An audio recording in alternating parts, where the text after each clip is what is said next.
सफला व्रत है श्रेष्ठतम, हर कष्ट मिटाए। जो सुमिरे हरि नाम को, जीवन सफल हो जाए।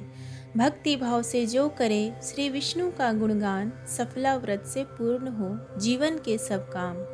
आप सभी को सफला एकादशी की हार्दिक शुभकामनाएं।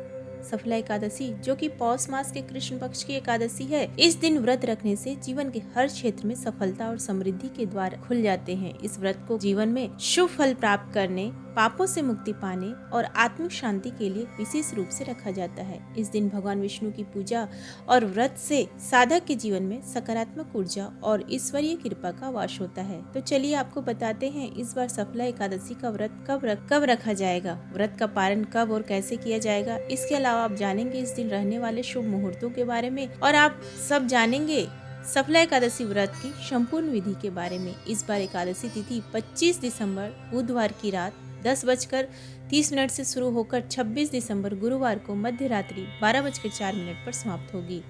इसलिए इस बार 26 दिसंबर गुरुवार को ही केवल एक दिन सफला एकादशी का व्रत रहेगा। सभी वैष्णव जन या गृहस्थ जन एकमात्र इसी दिन एकादशी का उपवास रखेंगे। गुरुवार का दिन भगवान विष्णु को समर्पित होता है और इस बार गुरुवार के दिन एकादशी पढ़ने से इस दिन का महत्व और भी अधिक बढ़ जाएगा। द्वादशी तिथि प्रारंभ होगी 26 दिसंबर गुरुवार की मध्य रात्रि 12:45 से और 28 दिसंबर शनिवार की सुबह 2:26 पर द्वादशी तिथि समाप्त होगी। यानी कि इस बार शुक्रवार को सुबह से लेकर मध्य रात्रि तक द्वादशी तिथि विद्यमान रहेगी और पौष मास के कृष्ण पक्ष की द्वादशी को स्वरूप द्वादशी भी कहते हैं। इस दिन भगवान विष्णु के नारायण रूप की पूजा करने का विधान बताया गया है। ऐसा करने से महायज्ञ करने की जितना पुण्य मिलता है। इस द्वादशी के बारे में श्री कृष्ण ने धर्मराज युधिष्ठिर को बताया था, जिसका जिक्र महाभारत के अश्वमेध पर्व में भी किया गया है।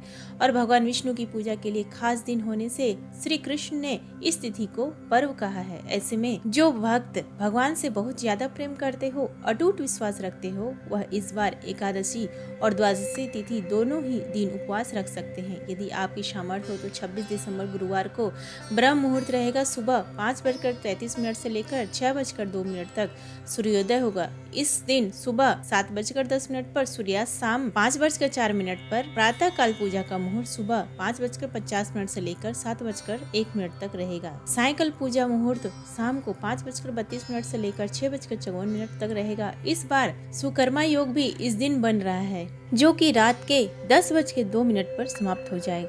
गोधूली मुहूर्त, जिसमें आप शाम की पूजा कर सकते हैं, शाम को 5:29 से लेकर 5:57 तक रहेगा और राहु काल का समय दोपहर के 1:30 तक रहेगा, जो कि 3 बजे तक रहने वाला है। अब जानते हैं द्वादशी तिथि के दौरान दिन रहने वाले मुहूर्तों के बारे में। तो 27 दिसंबर शुक्रवार को सूर्योदय होगा सुबह 7:01 पर, सूर्यास्त शाम को 5:04 पर होगा। ब्रह्म मुहूर्त सुबह के 5:34 से लेकर 6:02 तक प्रातः काल पूजा का मुहूर्त रहेगा।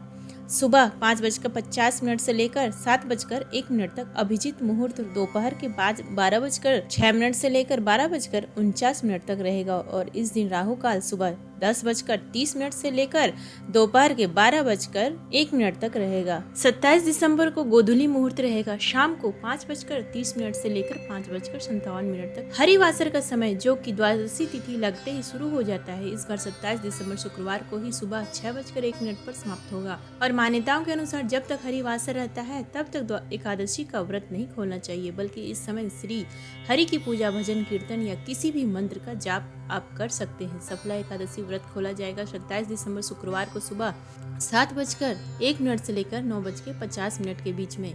सफला एकादशी खरमास में पड़ने वाली पहली एकादशी और अंग्रेजी कैलेंडर के अनुसार साल की अंतिम एकादशी होती है। एकादशी और द्वादशी तिथि को भगवान विष्णु को चंदन, फल, फूल और जल या पंचामृत चढ़ाने से हर तरह के पाप नष्ट हो जाते हैं, मनोकामना भी पूर्ण हो जाती है। स्कंद पुराण के अनुसार हर महीने की एकादशी और द्वादशी तिथि पर शंख में दूध और गंगा जल मिलाकर भगवान विष्णु या श्री कृष्ण की मूर्ति का अभिषेक करना चाहिए।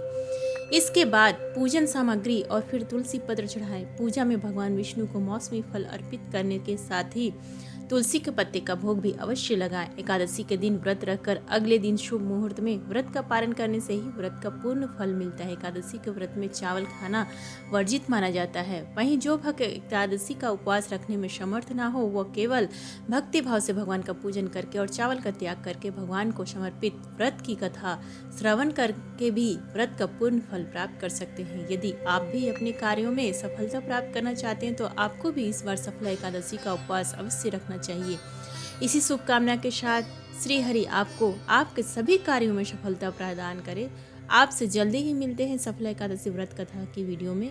अगर जानकारी पसंद आई है तो वीडियो को लाइक करिएगा, शेयर करिएगा और कमेंट बॉक्स में जय श्री हरि विष्णु लिखना ना भूलिएगा। धन्यवाद।